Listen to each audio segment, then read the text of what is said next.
How to log out from your Nvidia account. If you have been using the Nvidia account and now want to log out for some reasons and don't know how to do it, then don't worry. In today's video, I'm going to show you how to do it. So let's get started.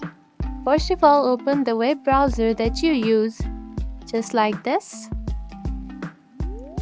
And after opening it, make sure you have logged in onto your Nvidia account, just like this. And now you can find your account just right here.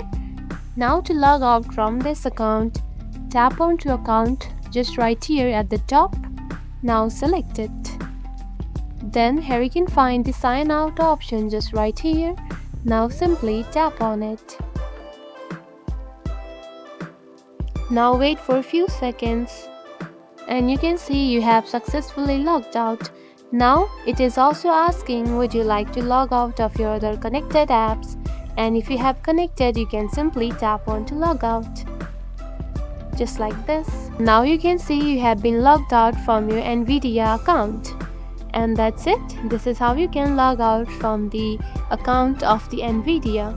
If you found this video helpful, don't forget to like and subscribe for more tips. Thanks for watching.